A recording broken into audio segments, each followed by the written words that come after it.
tributaries that went over 100 miles north of Kerrville, where the majority of the damage happened at that camp, where there was a large concentration, but there were other people along that river points north, which makes it a multi-county operation.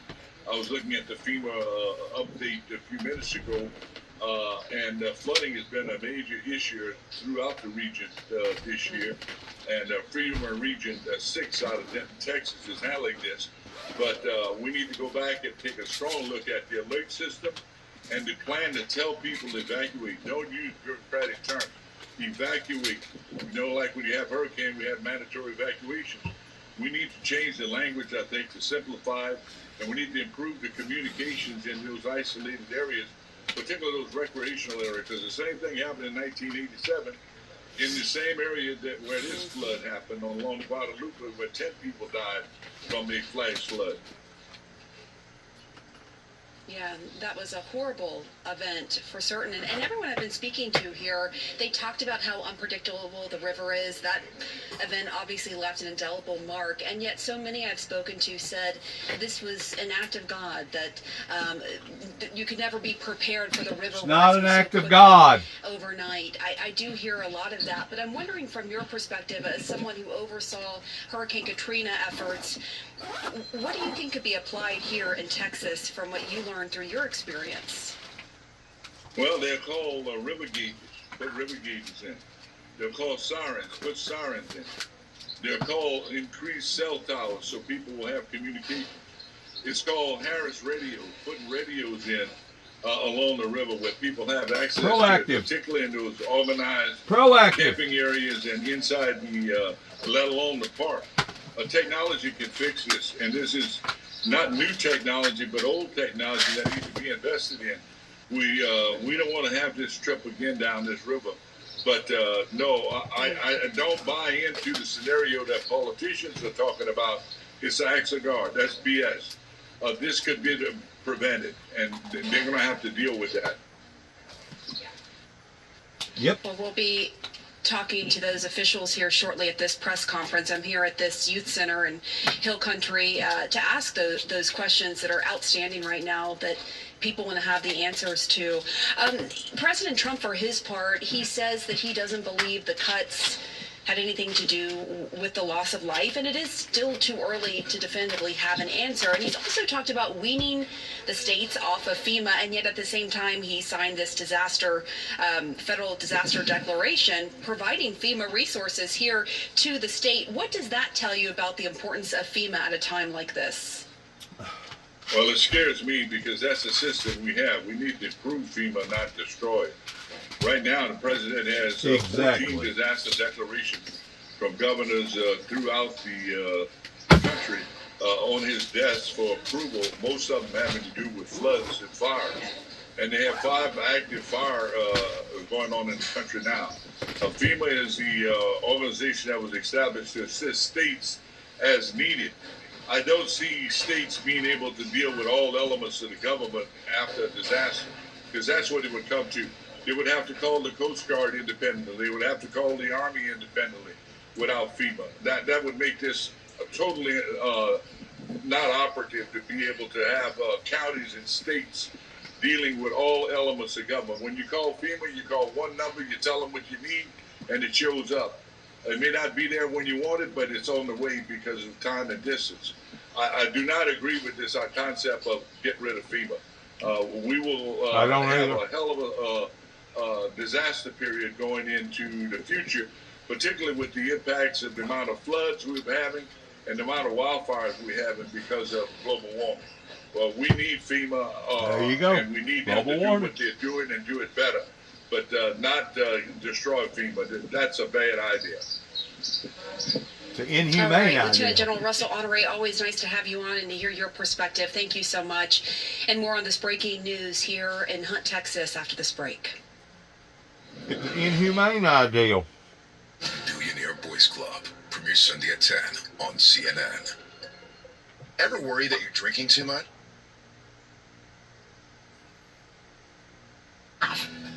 I'm talking about no money down, no monthly payments, and no interest until January of 2027. We don't know when we'll be able to offer this special financing. In 30 minutes, we've gotten basically almost in 2 years. It's incredible. Yeah. You talked about being a father, and I know how painful this story, how it hits home in a deep way. My own daughter is about 9 years old, so the age of these campers, many of them who have now sadly lost their young lives. We've been hearing so many painful stories coming out of this storm, but there have also been stories of our shared humanity. Let's listen to one of them. Mm-hmm. This is my parents' house. They're in their 80s. 11 o'clock at night, they started having the water rise come into their house, so they were able to escape up the hill. And they got word of their neighbor being stuck in her attic, so they went over and rendered aid and got her out. She's 92 years old. Then they were able to reach their tool shed up higher ground, and neighbors throughout the early morning began to show up at their tool shed, and they all rode it out together. It's one of those stories of survival, and I wanted you to also hear that, because I know how difficult it is to report on this kind of a story, but you're doing a public service for those people who you serve in that community, providing the information that they need to hear, trying to hold, officials accountable, trying to find out how to prevent something like this from happening again, where something went wrong. That's the job that you're doing right now. So keep up that great work. Yep. As you look around, and for those who don't know that area as well as you do, I mean, you know the curvature, how would you describe the way the landscape there has now been transformed? Well, if you can imagine, I've used this example several times. There's a place here in Louise Hayes Park where you cross a bridge that is called the Francisco Lemos Bridge. And it's named after a Mexican-American soldier who was killed in World War I. And it is absolutely a stunning piece of landscape. And I always think about, Central Park in New York as being, having those great scenes of beauty. This is like that. This is our Central Park, is this park. And part of it reminds me, quite frankly, of Disneyland. It's so picturesque, but it's real. It's not manicured. It's just naturally beautiful, huge cypress trees. The water gently runs through it. The Guadalupe River is green and clear, and just beautiful. That's all gone. Yesterday, I was watching a recovery effort on a park further down the system called Flat Rock Park. It's dammed up, and it's a reservoir. And to the left, I could see the park, and it was calm and serene. And then to my right, it looked like Mount St. Helens when it blew up and knocked all the trees down. That's what it looked like. That picture you just showed right there, that video, I want to speak. Can I speak to that for a second? Of the dam? Sure. So that dam, this is Louise Hayes Park you're showing right now, but that dam you just showed, that's new to me. That's Nimitz Lake. That's where Kerrville's main surface water source comes from. Yeah. So to the left there, you can see that the dam has been damaged heavily. This dam is a replacement to one that failed several years ago. I can't remember the exact date and when the actually dam failed. So this dam is severely damaged now in the middle of it, looks like, and that's new to me. That shows you how much water has receded. So to the right is Guadalupe Street. To the left of your screen there is the water treatment plant for the city of Kerrville. Okay. That suffered some damage as well. But that water, that's what holds back Kerrville's number one supply of drinking water. The lake is the impoundment area for that thing, and that's going to be.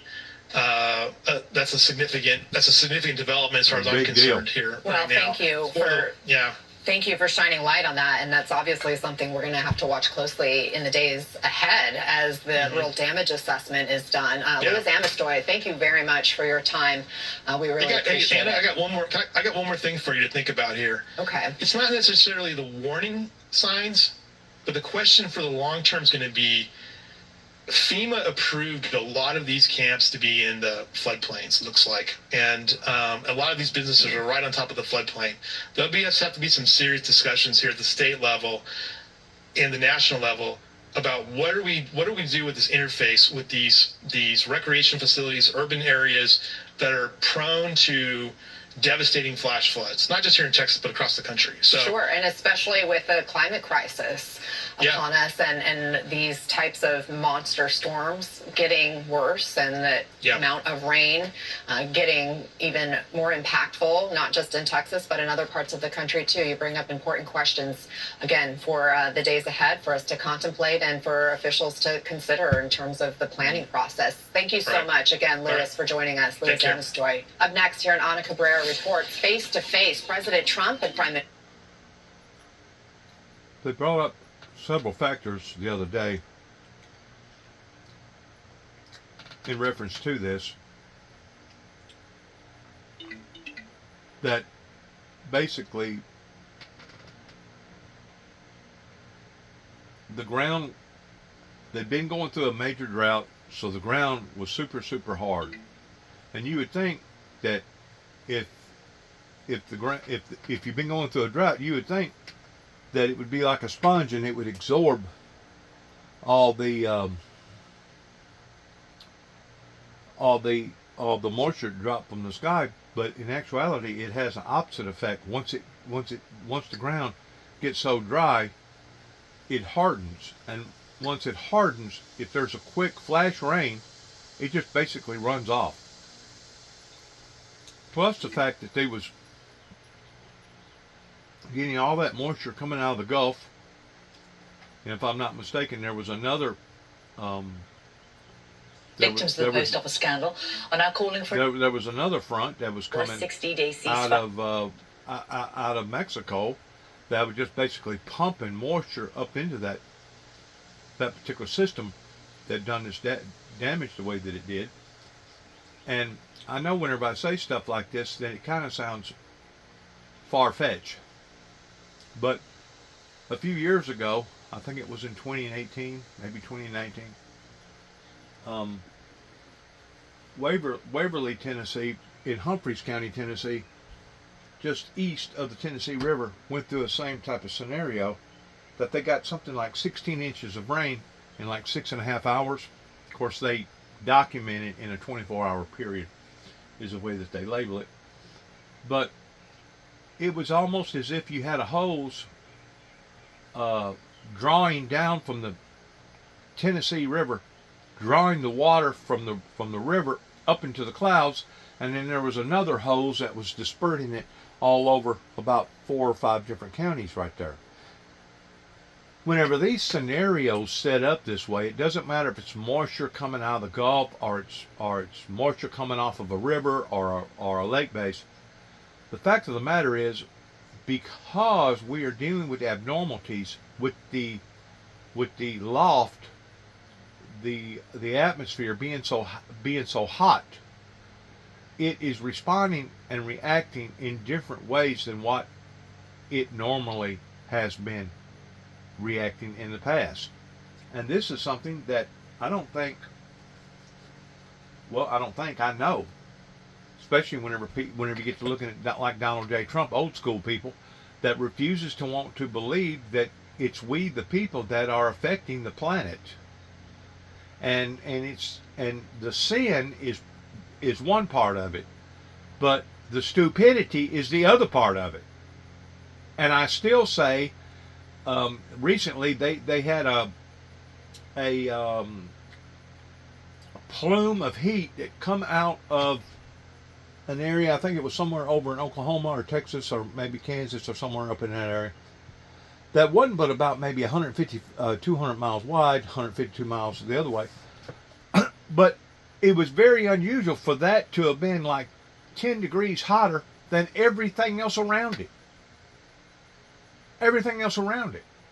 So obviously something is allowing for this heat to escape out of the earth, and this is one of the very reasons why that I say that the oil tycoons, Shell, Exxon, Valdez, all of them, they need to not just be fined, but they need to go to jail over this, because they have been doing this type of damage for this many years, ever since the Carter administration that they know that they was doing this type of damage, and how come we hadn't already evolved or resorted over into alternative energies rather than it being a flashpoint, a flash and eye of type deal, what we've been going through pertaining to this last presidency with Biden, that was so struck in on the Green New Deal. I'm struck in on the Green New Deal too, but everything has to be done in moderation. You can't just shut the amenities off from the people and think that everybody's going to be able to jump up and go get a bunch of battery cars or alternative energy cars towards being able to do other things, because people barely are hanging on to what they already got, much less going to be able to go out here and buy something else. So you got to go at this thing in a logical way, and if you don't, you're actually going to be doing more damage than you do good. Same way with the illegal immigrants. You know, this thing never should have got out of this far out of hand pertaining to these sanctuary cities and sanctuary towns and sanctuary counties and sanctuary states. That never should have occurred because it's contrary to our laws pertaining to criminal activity. But whenever you go in and basically dismember a whole community, a whole sector, you have to be reasonable about it towards how many people that was illegal that the system was dependent upon at that particular area, at that particular time. So whenever you go in and dismantle stuff like that, decapitate it, you're going to cause havoc. You're going to cause in lots of situations more problems than you solve, because you're cutting your own nose off to despite your face. And it's not what you're doing, it's how you're doing it. It's how you're doing it. It's the same way with proper maintenance or preventive maintenance pertaining to, if they'd already know that was a high risk area pertaining to flooding, like they said, I think it was a few years ago, that they had the same type of situation. Somebody should have sat down and assessed the situation towards why are we letting this get this far out of hand pertaining to allowing for all these campers and building all these businesses in this floodplain, knowing good and well that it could happen again. And sure enough, it happened again. Lessons will be repeated until learned. This is the reason why, give or take about a year or so ago, during the time that I was going back and forth to Paris pertaining to the operation that I presently went through on my left ankle, that I assessed the situation over in Paris pertaining to the low-lying areas and the hills and the hollers. And I'm thinking to myself, my God, if they was to get the same type of rainfall as Waverly did, Humphreys County did, it would be devastating to the citizens there in that area. And you got to look at other areas. It's not just one area, it's all these areas, because there was a reason why that the Bible, Christ taught us to flee into the mountains whenever you shall begin to start to see these things starting to occur. And I'm still believing that we're going to evolve from bad to even worse to worsest, or worser to worsest, regarding the world basically opening up and flames of fire coming out pertaining to hot molten lava. And instead of us being concerned about water, we're going to have to be concerned about other factors that's going to be coming down the pike. Why do I believe that? Because it's in reference to, as you shall see the days approaching, according to the Bible, that no flesh shall be saved. But because of the elect, because of the good people that was still on the planet down here, God will shorten those days towards ending it. And I mean ending it, because this is the devastation that basically the Lucifer have bamboozled not just the Americans but the world in general, pertaining to the citizens of the world, and now we're suffering on account of it. Once more, these oil mega typhoons should be held fully accountable for what's going on right now, because all of this could have been prevented, just like the damages in that low-lying area, especially since they've already had flooding and seen what has occurred in the past. The officials should be held accountable because they allowed for that to come up onto them poor people, and kill them. And before it's over with, they'll probably be right around 100 or a little over 100. I'm surprised that they found as many people as they have, due to the terrain and due to the damages of the terrain, because it's next to almost impossible to find everybody, because some people won't be found ever. They may be under tons and tons and tons of washed up mud and trees and debris, and you won't ever be able to put a true closure to those people's disappearances. I've never looked it up, statistically speaking, pertaining to what either they had or had not found over in eastern Tennessee and western North Carolina whenever that occurrence took place, give or take about a year ago, pertaining to the hurricane that come up through there late in the fall. But whenever something like that happens, it's very difficult to identify everybody. The fires out west, the Paradise fires that killed so many people. There's really, or the Hawaiian fires, or even other flooding areas that's been hit, or even tornadoes or hurricanes. It's difficult to ramsack through all that stuff to be able to find the people that at one time was living. A lot of cases, forensics got to take DNA and take it from the dead body, and people bringing in hair samples and toothbrushes and stuff like that to determine who this actually is, because a lot of times they're so disfigured you can't tell who the person is. It's a very, very incredible, sad situation that once more has been prevented because of the climate deniers. And I hope, and I continue to keep saying that every time an event happens, that I hope that this will be an eye-opener, regrettably, in opening up the eyes pertaining to the climate deniers. But you're still going to have people out there like Donald J. Trump that's going to be preaching, oh, no, this ain't real, this ain't real. We know it's real. We know it's real. Now, what are we going to do about it? Once more, it was the rich people. It was the head honchos. It was the smart people. It was the people in charge that has put us where we are today. And how come those people ain't being held accountable? Much less the oil manufacturer people that has created this problem towards draining all the oil out of the ground, not counting what they're doing to the upper atmosphere. But I still say that if it was solely dependent upon the depletion of the ozone layer, that the sun was bringing this type of damage to the planet, me and you wouldn't be able to go outside without getting 3rd, 4th, 5th degree burns. The planet would basically be uninhabitable for you to go outside if the sun was doing this. So obviously something else is doing this. It doesn't make good sense to go down into the ocean, and instead of the water being stable towards being the same temperature, the deeper you go, the warmer the water gets. You don't have to be a rocket scientist to figure out something's going on below our feet that is not supposed to be going on down there, that we are upsetting the ecosystem below our feet. And it is an ecosystem below our feet, regardless whether you want to believe it or not.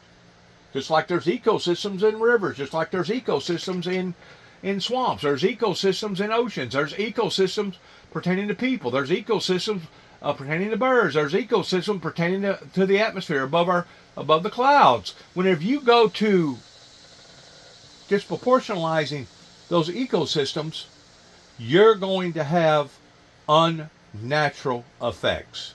And in the event of unnatural effects, a lot of times you're going to see the negativity of that, because now you're taking something out of order. In other words, it was meant for that algae to be in that swamp. It was meant for those frogs to be in there. It was meant for that stuff to be in there, because everything feeds on everything. And once you start dismembering it, then you're taking things out of its normal rule of law. And I don't know why this is so difficult for people like Donald J. Trump to figure this out, especially whenever our scientists and our meteorologists know that something was going to happen if we continue to keep draining trillions and trillions and trillions of barrels of oil out of the ground every day. That could basically fill up the Grand Canyon probably a dozen times if you go all the way back 125 years ago, whenever gas and oil first started being produced, we are doing this to ourselves. And you don't have to be a rocket scientist to figure it out. If little children can figure it out, how come the adults can't? Well, it's because people like Donald J. Trump is making too much money off of the oil industry, and they depend upon the people that are dependent upon the oil industry, and they don't want to upset the apple cart. The thing about the apple cart's already been upset. Whenever you continue to see these catastrophes, these disasters on the level that we're seeing them on, it's already been upset, my friends. Now it's a matter of survival. But yet now we got a president that claims that he cares about his people. Well, if you care about your people, why don't you act like you care about your people? I mean, it's one thing to care about your people pertaining to illegal immigrants. It's one thing to care about your people whenever you're talking about diseases. But right now, the way I was told, that there's another disease that's hit over there in China, in addition to cities and territories over there that's been flooded because of global warming. And everything is becoming unproportionately out of step, out of tune with each other. Even the medical industry right now is fighting tooth and nail because they're having shortages on this and shortages on that and shortages on this and shortages on that. It's been knocked out of order. Everything's been knocked out of order. And we thought that 9/11, we thought that we escaped the wrath of 9/11, other than, 3,000 or 4,000 or 10,000 or 20,000, however many people that directly affected whenever 9/11 occurred. We thought, 9/11 was basically very short-lived. At first there was people going to church. At first there was people buying up a bunch of guns. But then within about 2 years, people started deviating away from 9/11. People started going back to their regular routine. And the next thing you know, the church building that used to be full of people now is empty. Something is wrong with the human race whenever they can't figure out the hardships that these was given to us as lessons, and we're supposed to learn from them. And as you learn from them, you're not supposed to be repeating the same lesson again and again and again.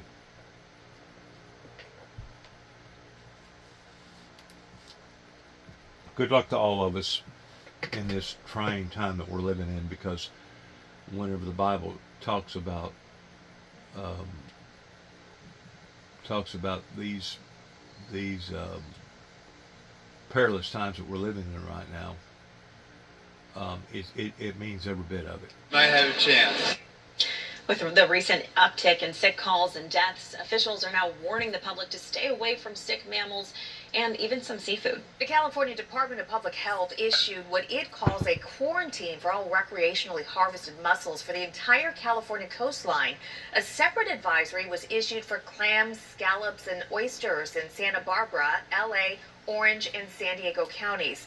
These warnings do not impact... See, that's what happens whenever you poison the water.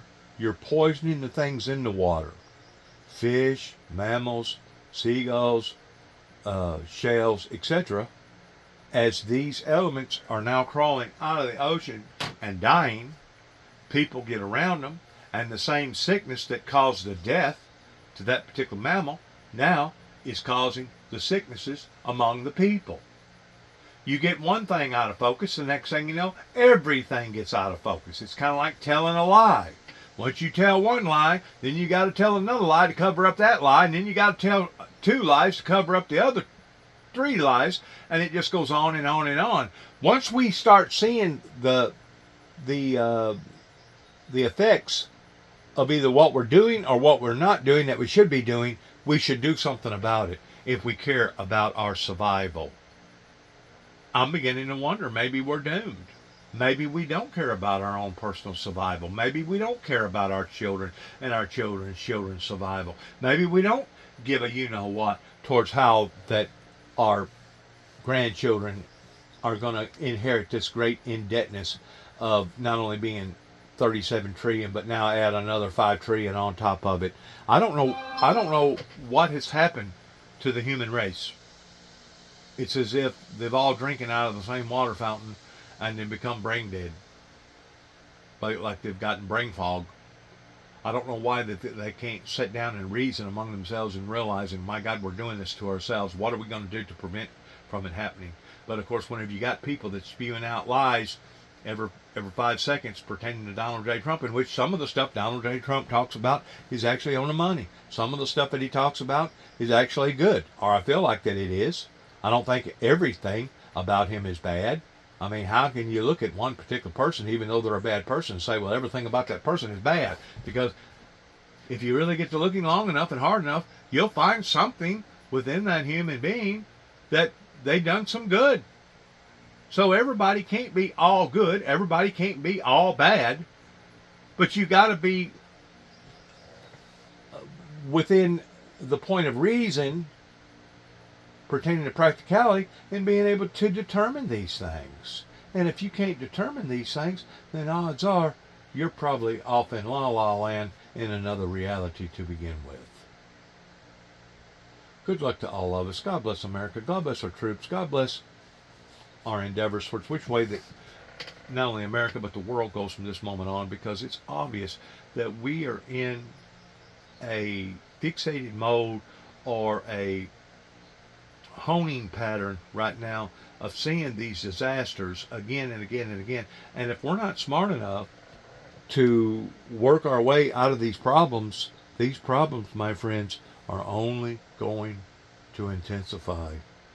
Once more, if something is poisoning a big mammal like that to the degree that it's coming out, it's beaching itself, like that woman right now, I guarantee you she's probably too close to that mammal, because that mammal's putting out gases, that mammal's putting out different vapors and different types of whatever, and who knows, she's liable to wind up getting sick because she just got too close to it doing that interview. People's going to have to use some common sense. That's kind of like whenever it does come these flash floods, it's not just the water. The water's the initiative. The water is the primary source that what caused it. But now look at what else it does. It causes septic tanks to flood. It causes gas lines to be broken. It causes oil to get in the water. It causes all types of contaminants. And then afterwards, you got a lot of fish, mammal life that's dead, that's once more putting out different diseases, putting out different vapors. One thing adds to another thing. And this all began in 1988, whenever the people here in America, certain people here in America, thought that they was going to be able to hoodoo not just God's people, but hoodoo God. I got news for you. You don't hoodoo God. You may hoodoo the people for a while. You may bamboozle the people for a while, but you don't bamboozle God, because He is the bamboozler if He wants to be. Because these problems that mankind has created for himself, we need to take the initiative of being accountable for these problems. It's awful. It's awful in the sense of common sense of so many people not having that ability to be able to think for themselves and do for themselves. And like I said earlier, maybe it has reached a point to the degree that maybe they are all doomed. Maybe the best thing to be looking forward to is Armageddon, pertaining to the spiritual warfare of the war of all wars that's going to take place whenever God's people and God rises up against these demons and against these cruel, insensitive people. I don't know. I mean, I've been trying to beat on a dead horse now, give or take, for 30 plus years. And as far as I'm concerned, I ain't got him to move yet. As far as I'm concerned, I've been apparently beating on the wrong end of the horse or something. You know, whenever you have to take your message, that's a godly message, that's an authentic message coming out of the Bible pertaining to prophecies, and you got to take your message in the back door rather than taking it through the front door, something's wrong with that idea to begin with. And it becomes extremely difficult to ban, kind of like the movie Survivor, where once a week everybody comes together towards banning that particular person off of the island, well, it becomes very difficult in banning people off the island whenever they own the island or whenever they own part of the island. And that's basically where we're at right now. We're in between a hard place and a rock, to the degree of damned if we do and damned if we don't. Well, what we have to do is determine which is the lesser of the two evils, because either way we're going to go, it's going to hurt. Either way we're going to go, it's going to hurt. Now, this is the question. Which is the lesser of the hurts? It's going to hurt. Now, pick your poison in which one that you want to choose, because if it was me, in all practical senses, I would choose the lesser of the hurts if it was me. But I don't know. Maybe these humans down here are so unintelligent that they can't figure that out. That you're already captured. You've already gotten caught in the boo-boo. It's not no nanny boo-boo at this point in time. You've gotten caught. You're busted. Now, what are you going to do about it, society? What are you going to do about it, politicians? What are you going to do about it, preachers? What are you going to do about it, Homo sapiens? Because that's where we're at. And it should not have taken disaster after disaster, calamity after calamity, to get us to finally start opening up our eyes to this, because it was people like Al Gore in the year 2000, or right around 2000, that was preaching and teaching and telling people that we've made a great era. And basically, it costed Al Gore his Tennessee presidency, his national presidency, because the people in the state of Tennessee wouldn't even hold him up. Why? Because they got to saying, well, Al Gore is an owl lover. Al Gore is an environmentalist freak. Al Gore is out of his mind. Al Gore is this. Al Gore is that. Well, how many times have you heard that about the prophets of God? How many times have you heard that about the children of God that knows where we're at right now, ethnically speaking, that's trying to put out advisories and warnings towards helping people, but yet no? Oh, just ignore that person. That person's been touched in the head. Oh, don't pay no attention to that person. Just ignore what they got to say. Really? Really? While we're sitting and seeing the stuff that we're seeing right here on a day-to-day, everyday level, disasters that exceed anything that I've ever seen. I never would have thought that whole mountainsides would have been torn apart towards what happened in East Tennessee in the Appalachian Mountains and the North Carolina Western Mountains, Appalachian Smoky Mountains, until I seen it. Until I seen it. Just like whenever I went to Katrina in 2005, after Katrina hit, I got up there around January. I wanted to make sure that I didn't get up there in the brunt of the blow. So I got up there around January, mid-January, and I had never seen that type of damage before. Whenever you take large beams that's bigger than a human being, that's 2 and 3 inches thick, holding up big, massive weight structures that's twisted like pretzels, you know that it had to have taken something humongous to have done that. It had to be something extremely powerful to have done something like that. Water in less than 45 minutes. That is staggering. And this is just part of this massive debris field that search and rescue are currently combing through. So just to kind of paint you guys this picture, right? So the river, it flowed this way. 26 feet is pushing all of these trees, which are more than 200 years old. So think of a more than 200-year-old tree. Think of how thick the trunk is and how large those trees are. This area is known as Flash Flood Alley, one of the most dangerous areas in the entire country for flash floods. And just to show you guys how strong that current was, take a look. This forklift and all of this fencing here, I just spoke with the company that had actually set up this fencing. It was more than 3,000 feet of it. And they were describing to me each panel is about 80 to 100 pounds. And it got pushed all of this way. And I mean, Diane, they were setting up for July 4th. Everything over here This was the parking lot, and all of this asphalt has just crumpled up almost like, it's like paper, really. But what's staggering about this also is the fence, I was told, actually went all the way over here past this bridge, all the way back there. That's about a mile from where we are. This was a huge, it was gonna be a party, a huge festival, and there was a large stage here to celebrate the July 4th holiday. And then we had that flash flooding incident happen, and all of this was inundated with water.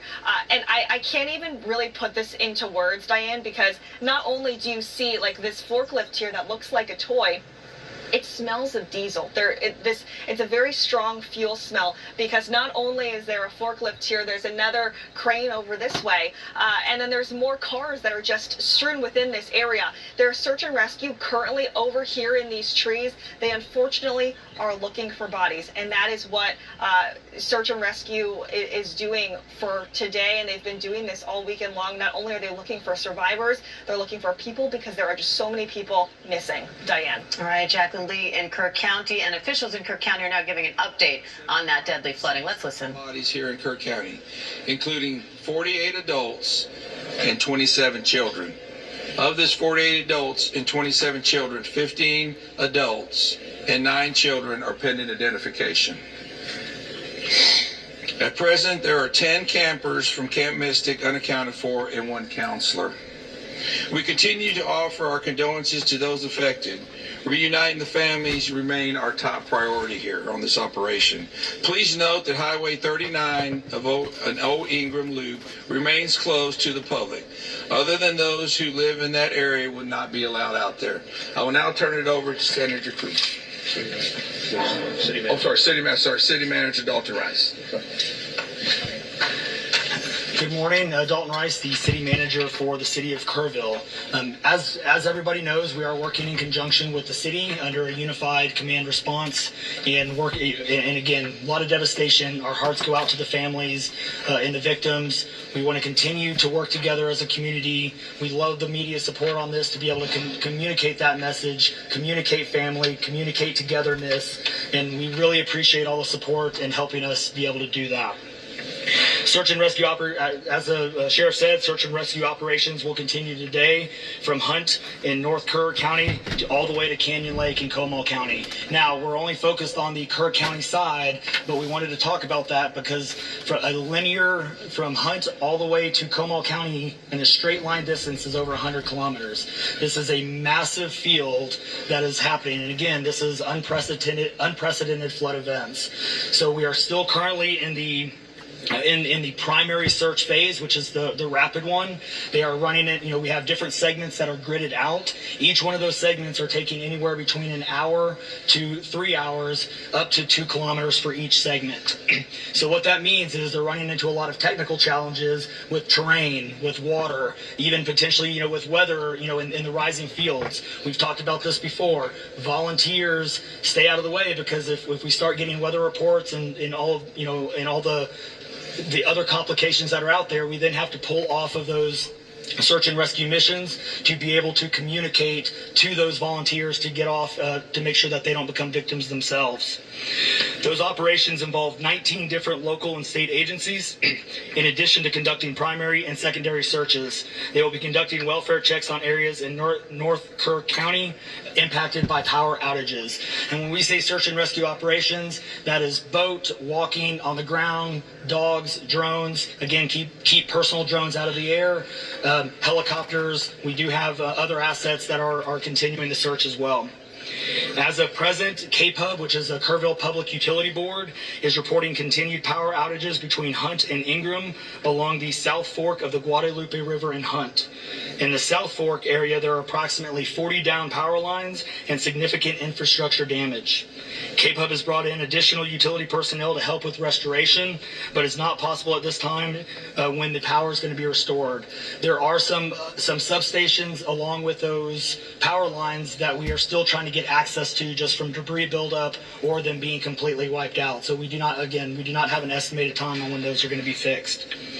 We continue to have substantial number of requests for volunteers, as I said before, and donation opportunities.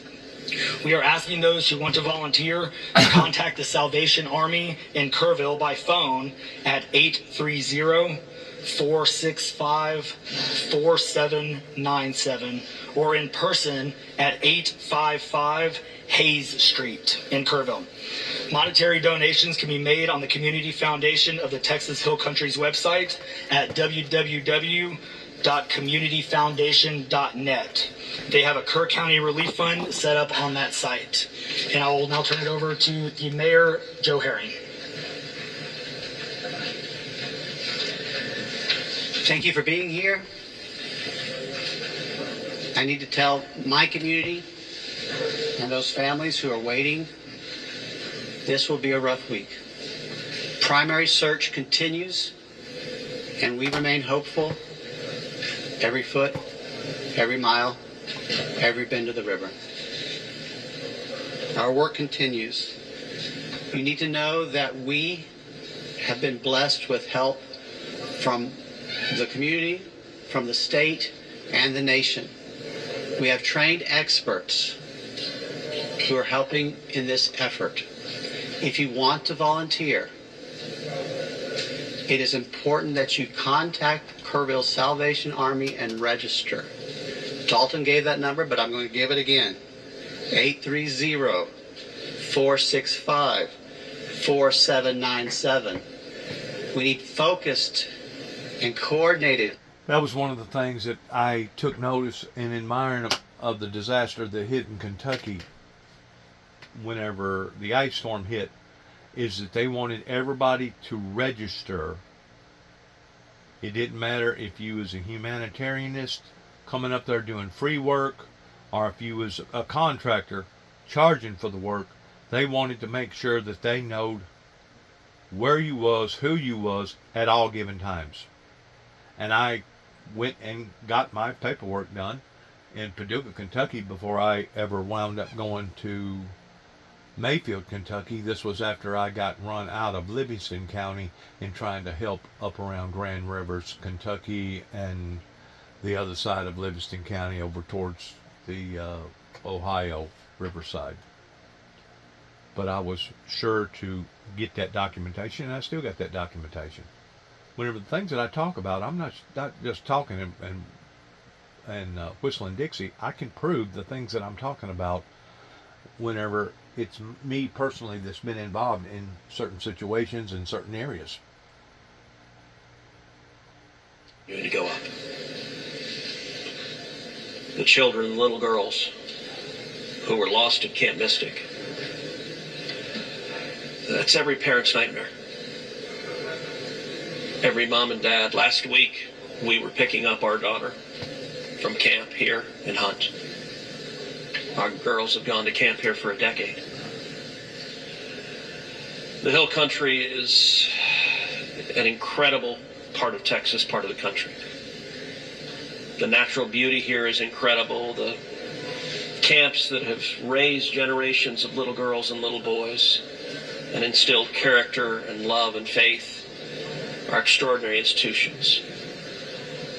And I'll tell you, the pain in our state, and it's every part of the state. You've got Texans from all over the state who were here celebrating the 4th of July. A week ago, this was a time of great celebration. You're dropping your little girl off at camp, your little boy off at camp. You're celebrating Independence Day. You know that your child is going to be swimming and canoes and horseback riding and doing archery and making lifetime friends. And then suddenly it turns to tragedy.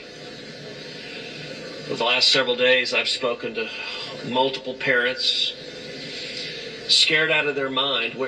Do you know anything? Where is my daughter? There's still 10 girls and 1 counselor from Camp Mystic that are unaccounted for. And the pain and agony of not knowing your child's whereabouts, it's the worst thing imagined.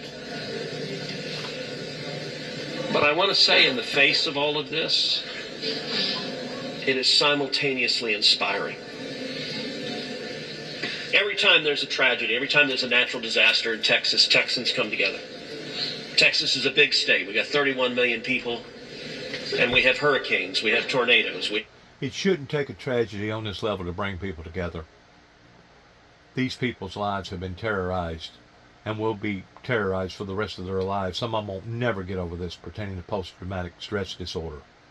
You just don't have to be on the front lines pertaining to military squadron to go through post-traumatic stress disorder. There are certain people that won't never get over this. And I'm very grateful. I'm thankful that God gave me enough insight as many times as situations and as many times as people have tried to basically torment or terrorize my life. I'm very grateful that I can sit here and make these documentaries pertaining to watching the news and seeing some of the headlines that's going on the news, to be able to talk to people. I consider it a blessing that God has allowed for me to be this diverse to the degree that it didn't matter what I was going through or when I was going through it. I always managed to get through it. I didn't allow for it to take me down. This last spout that I went through towards coming to Northwest Tennessee and going through a 3-year battle and then basically losing my youngest sibling pertaining to collateral damage, it was probably one of the hardest events that I've ever went through. And out of all the physical pain that I've went through, it don't even come close to touching what the emotional pain has been. What the emotional pain has been. Especially whenever you have people that's known you ever since you was knee-high to a grasshopper that basically has turned their back on you. Or your family members.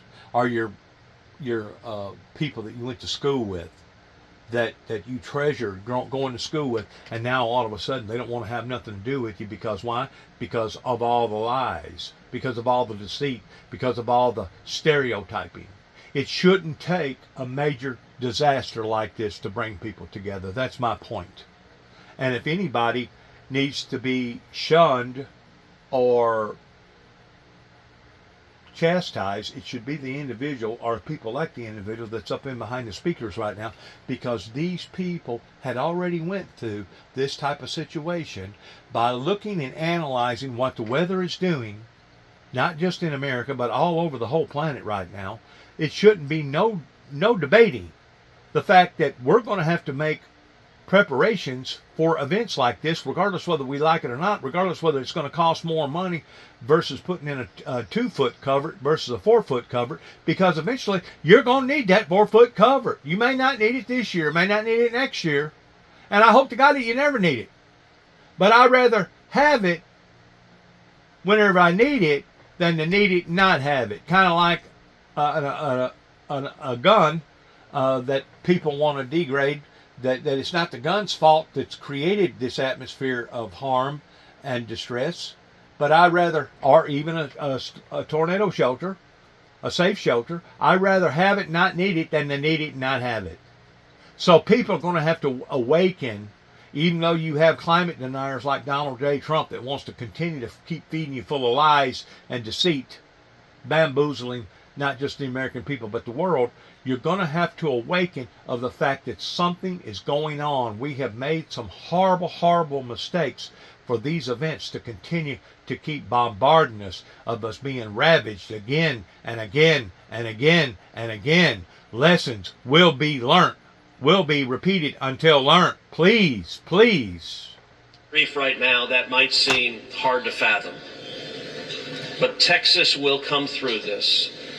And I just want to say thank you. I want to say thank you to these gentlemen here who are working. They are not sleeping. They are working every day. Thank you to the families. Thank you to the Salvation Army. Thank you to everyone who is just reaching out and saying, how can I help?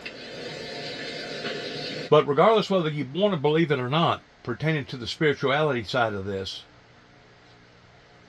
I'm still saying that whenever the Bible talks about that, as you shall see the days approaching, no flesh shall be saved, if you'll compare that with what the Bible says, to pray that you're worthy to escape these things, or pray that you can endure these things, indicating that these things will occur in the final remaining last days here upon to the planet Earth, to flee into the mountains for your own safety, regardless whether it's the forces of nature safety or getting away from humanity pertaining to the chaos in these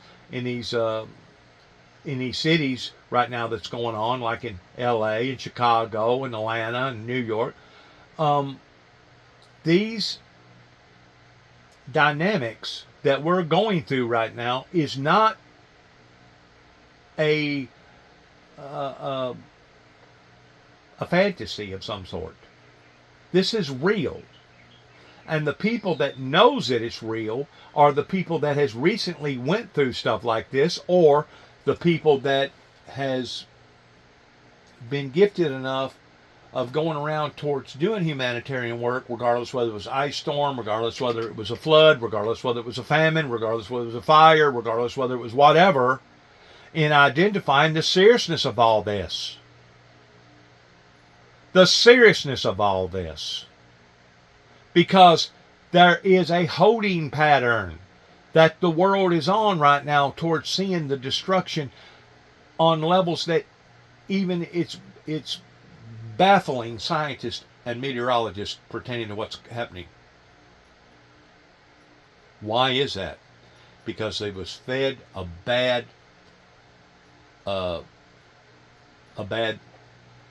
lie to begin with. In all, climate change is not real. Environmental global warming is not real. It's not real. It's not real. Well, that's what the oil tycoons wanted us to believe. And now, look at what we're having to experience on a day-to-day level. What really irritates me about this particular situation is that they had already went through a previous flood that killed, I think, 10 people. I don't forget what year it was.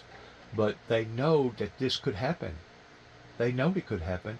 And the proper authorities didn't make proper arrangements in preventative maintenance in preventing something like this from being this bad.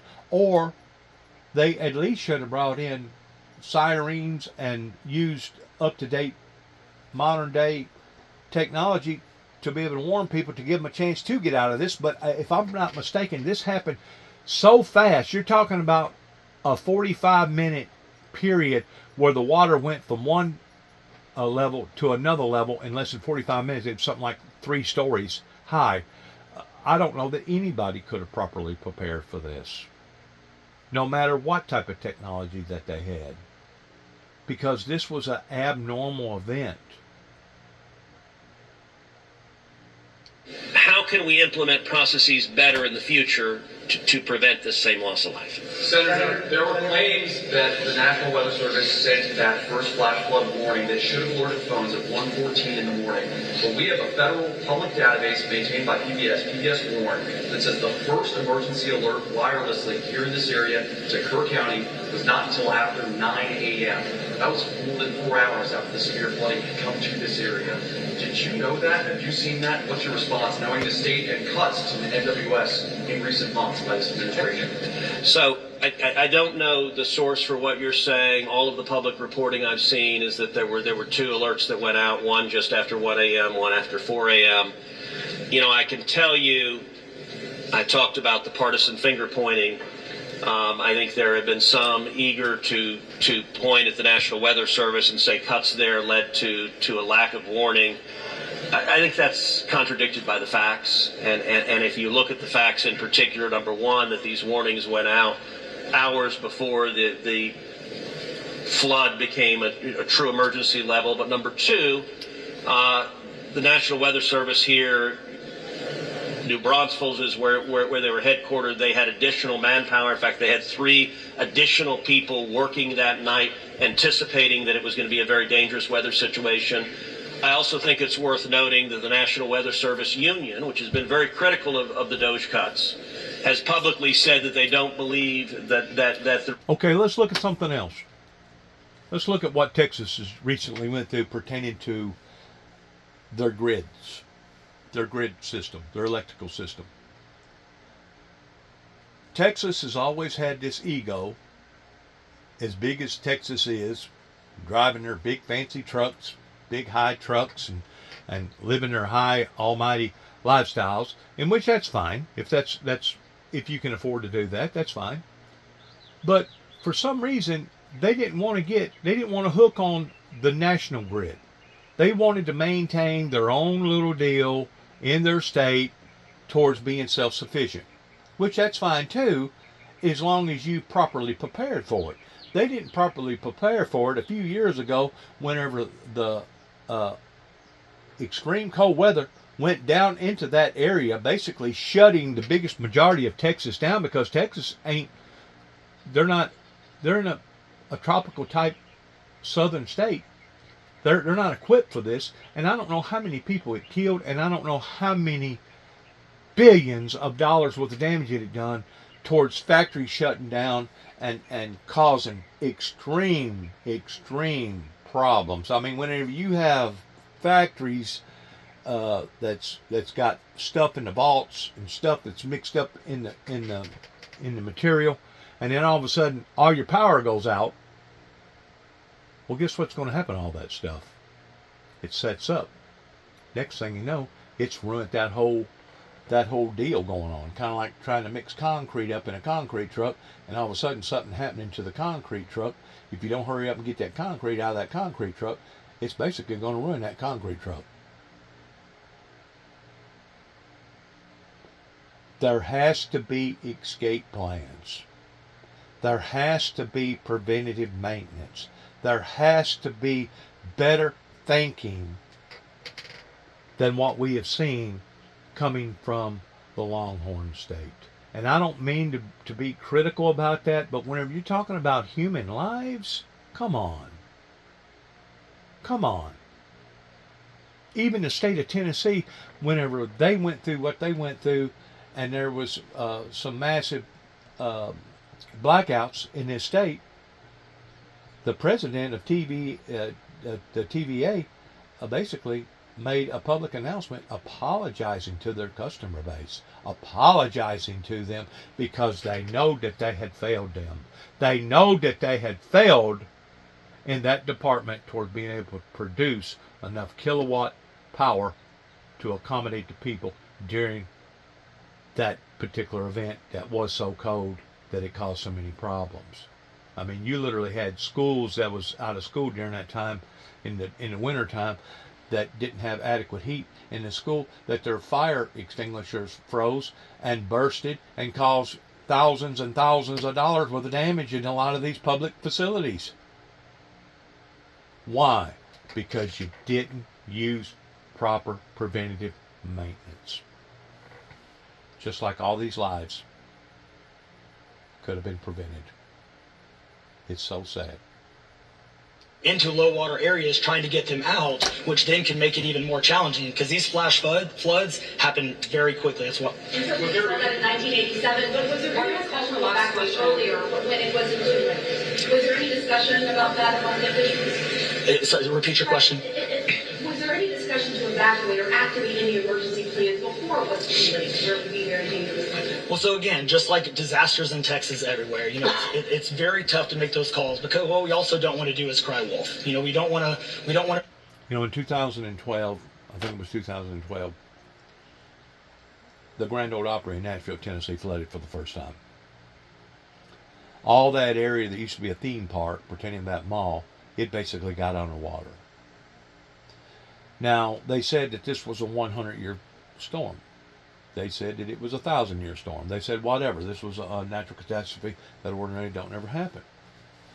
Well, now we're seeing that these natural catastrophes that don't never happen, or if they do happen, they happen every 100 years. Now they're happening simultaneously together, again and again and again.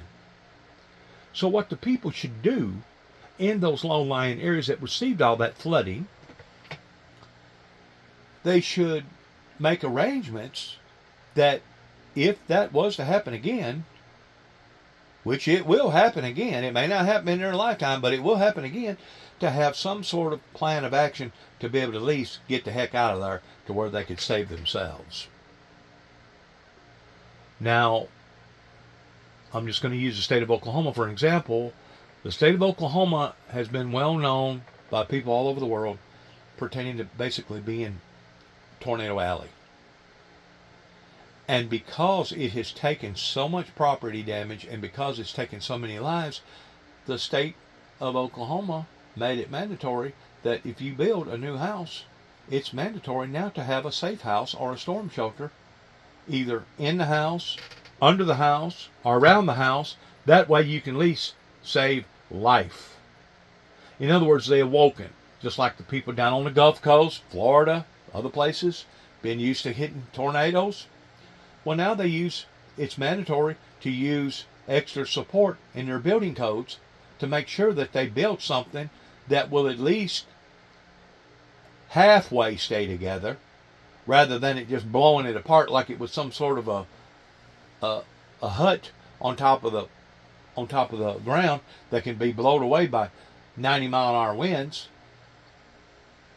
People are going to have to smarten up if we as a society are going to survive this. There's no doubt the damage has already been done. There's no doubt the damages will probably continue to occur. No doubt. So let's start making arrangements for that. Just like the school shootings, you have to look at the school shooting pertaining to bringing in officers in those schools. As sadly as it is, you have to use preventative measures towards not if it's going to occur, but when it occurs, do you have a plan of action? You know, I can remember whenever I was a child growing up in this area, after moving from northern part of Illinois, that we used to have tornado drills.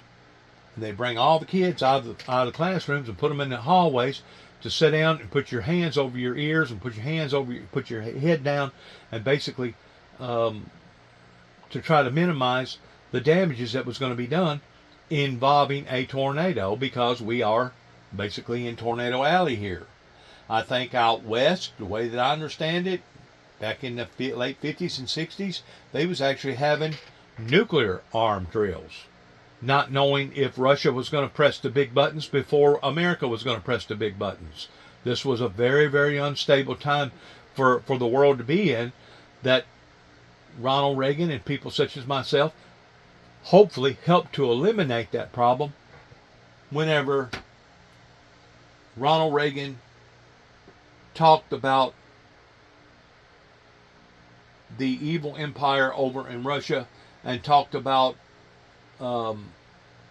ending of the Cold War, and basically whenever the Berlin Wall fell, based around the concept that mankind was not going to destroy themselves through nuclear armament, but we was going to allow for the Bible to do its thing, because the Bible had already done predicted that God was going to basically end it versus mankind.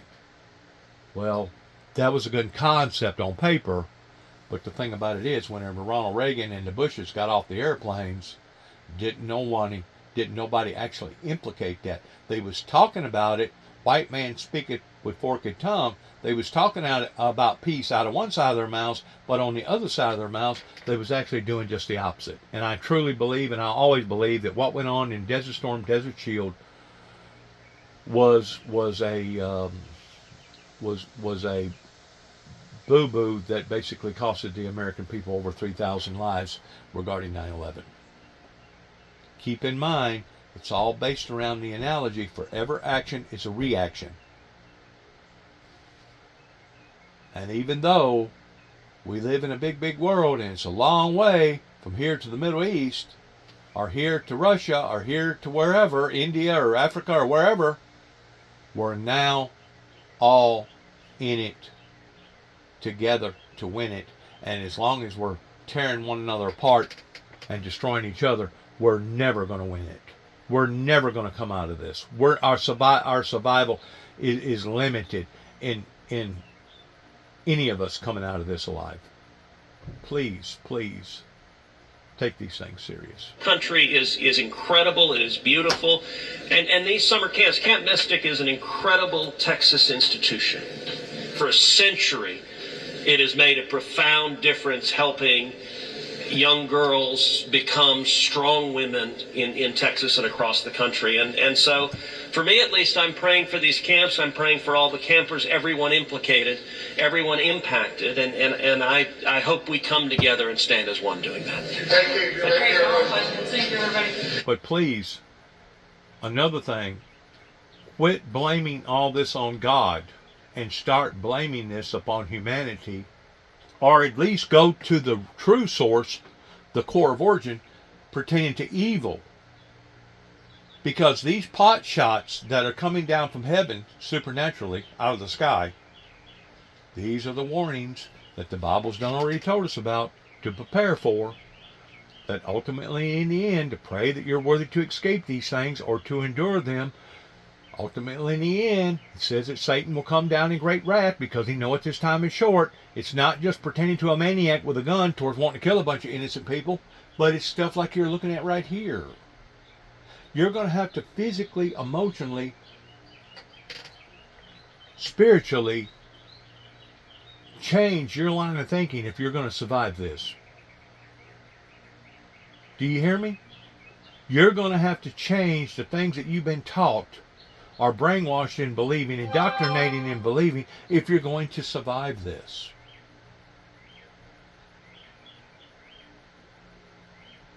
These are the sorrows that the Bible talks about that we will experience in the last days pertaining to perilous times of it being so dangerous.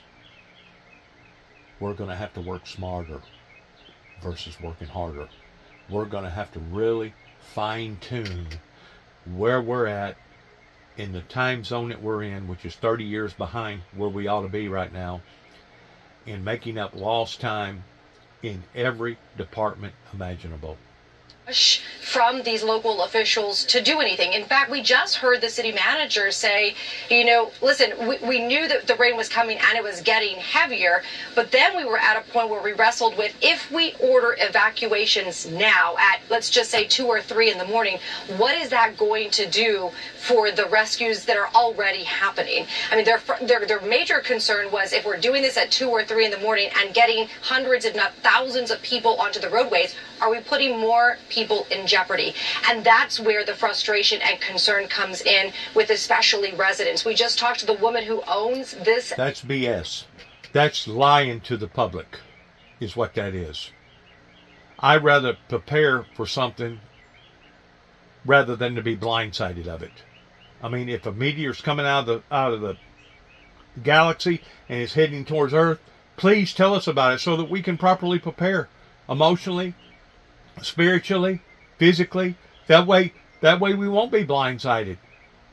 We're just combing through all of this debris here. This is the huge challenge that officials were pointing out to. As Maria pointed out, their officials are facing a lot of backlash for the evacuations and whether or not it was done in a timely manner. But now what we're seeing is people here on the ground having to comb through all of this. And you can see just how powerful that flood water was, because look at these trucks. Truck here and a forklift here. There's a lift over that way. All of this pushed around like toys. I mean, for the people that were at the campsites, anyone on the ground. If it can tear down whole sides of mountainsides and destroy I-40 going from the East Coast to the West Coast, do you not think that we know now that the powers of nature are beyond anything that mankind has ever dreamed about being able to do? We've seen tsunamis take out 250,000 to 500,000 people, 500,000 people. We have seen these extremes. Now let's act upon to them. We have seen how violent some of these school shootings can be. Now let's act upon to them. Regular flash flood warning, it's one step higher and also one step below that catastrophic flash flood warning. So we're not quite there yet. But right now, they should have had a system set up kind of like the Amber system in Tennessee, which I'm presuming that it's in every state, but it may not be. But they should have had some kind of a system knowing that these floods was coming like this. Of course, I think it was a very quick ordeal. They didn't know until they knew. But they should have had some kind of system to where basically people's phones would have blown up. Even if their phone would have been off, they should have had some sort of a ringtone or a buzz or something to alert people. Even if their phone was completely shut off. Because most of the time, whenever you take your phone, you turn it upside down, you lay it on the table or whatever, your phone becomes dormant. Basically, you don't even hear it bing. You don't. I mean, if somebody does call, ordinarily, your phone won't even ring. Well, what if there's an emergency? What if somebody's in the hospital? What if you're going to give them their last rites and they're at the point of death? I mean, there's all kinds of safety features that should have already been implemented in a great deal of these safety features, especially when we see these endless disasters again and again and again. People may end up on lower ground and be even more vulnerable to those floodwaters. What do you make of that? Well, I'll say that I understand the nuance of that situation, because when it comes to evacuating and actually stuff like this is apocalyptic. It's apocalyptic. But now we're seeing these apocalyptic events, these catastrophic events, more and more and more, which indicates that the Bible did nail it on the head pertaining to last time, end time day scenarios, that perilous times we would be living in. And that's where we're living in.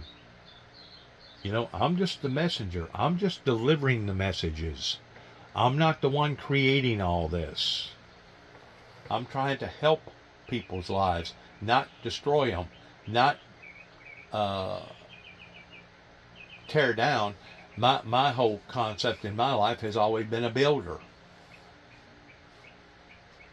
or a planner, a harvester.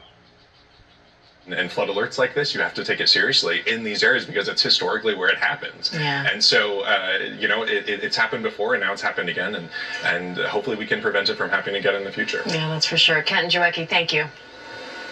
And we will bring you the latest on the search and rescue efforts straight from the disaster zone throughout the day right here on ABC News Live. Meanwhile, rescues are also underway in North Carolina as the remnants of Tropical Depression Chantal are triggering life-threatening flooding there. The Chapel Hill Fire Department and neighboring agencies say they've rescued more than 50 people from the water so far. Let's bring in reporter Tamara Scott from our ABC station in Durham. Tamara, what's the latest? Now, this is the first I've heard anything of this. Durham, North Carolina was where they sent me Homeland Security in my first federal study. This was in 1991.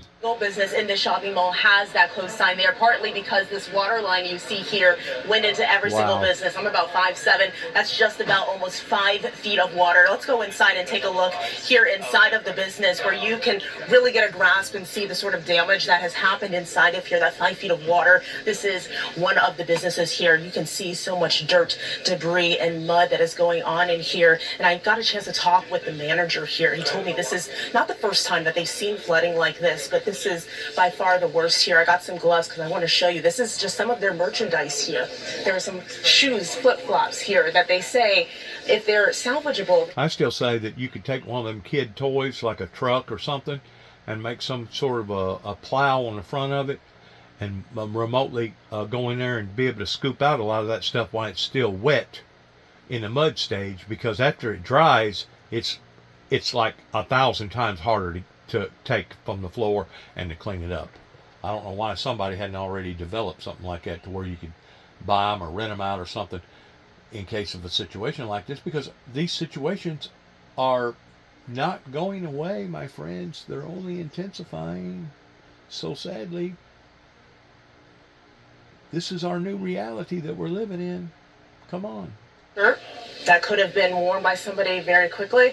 Now it might be a total loss. So there's a lot to clean up here. The manager tells me that today they're spending that cleaning and getting all this out of here, and then they're going to assess how much of a loss this is. All right, Tamara Scott, thank you. Probably just that one Meanwhile, store. President Trump is also set to million. meet with Israeli Prime Minister Benjamin Netanyahu at the White House today amid hopes for a possible ceasefire. I've never seen people so hard-headed. Anyways, as I was speaking of a while ago, good luck to all of us. God bless America. God bless our troops. God bless our endeavors. And heaven, please help us all. In the name of Jesus. We pray for the victims, and we pray for the situations that people are going through right now all over the world. Shalom.